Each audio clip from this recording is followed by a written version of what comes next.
ఇలా హౌసింగు, రైతు రుణమాఫీ, లేకపోతే విద్య, మన ఉన్నత చదువులు. మరి పూర్తిగా నాకు సంబంధించి అయితే నేను రుణమాఫీ పొందాను. నా పిల్లలకి విద్య కూడా నేను ₹1 లేకుండా చదివించుకోగలిగాను. ఆయన గారు మహానుభావుడు సాయం చేసినటువంటి, చూపించినటువంటి పరిపాలనా దీక్షలో మేము బాగా సంతృప్తి చెందుతున్నామని చెప్పేసి చెప్పుకోవడంలో మాకేం అభ్యంతరం లేదు. ఆయన మేము మర్చిపోలేము.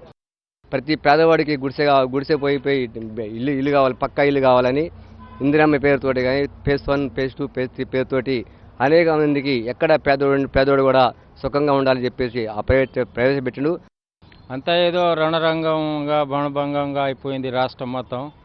దాని మీద ఒక ఆఫీసర్ ఎవరు, దాని హాస్టల్లో ఎవరు ఉంటారు, ఎవడు పోతాడు, భోజనాలు ఉన్నాయా, గుడ్లు పిల్లలకి గుడ్లు ఇస్తారా, లేకుంటే గర్భిణీ వాళ్ళకి మరి ఏదైనా పిండిలు కానీ వాళ్ళకి మంచి ఆహారం ఇస్తారా, అది కూడా మచ్చుకు లేదు.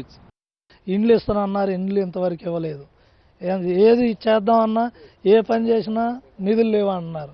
అటువంటి పరిస్థితుల్లో ఉన్నటువంటి ప్రభుత్వాన్ని, అదే రాజశేఖర రెడ్డి గారు ఉంటే ఈ దుస్థితి వచ్చేది కాదు.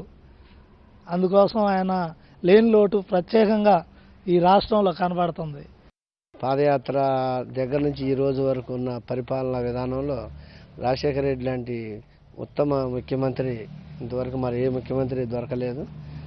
ఇప్పుడున్న విద్యా విధానంలో కూడా మొత్తాన్ని కూడా కార్పొరేట్ స్థాయిలో పేద విద్యార్థులు చదవటానికి రాజశేఖర రెడ్డి ఇచ్చిన ఫీజు రియంబర్స్మెంటే ఈరోజు పేద విద్యార్థులందరూ కూడా ఆ స్థాయి దాకా చదివారు. వాళ్ళు ఎంతోమంది ఉన్నత స్థాయి పదవులు, ఉద్యోగాలు ఈరోజు అనుభవిస్తున్నారు. భవిష్యత్తులో కూడా ఈ రాజశేఖర రెడ్డి లాంటి ముఖ్యమంత్రిని మనం చూడబోమని అనుకుంటున్నాం.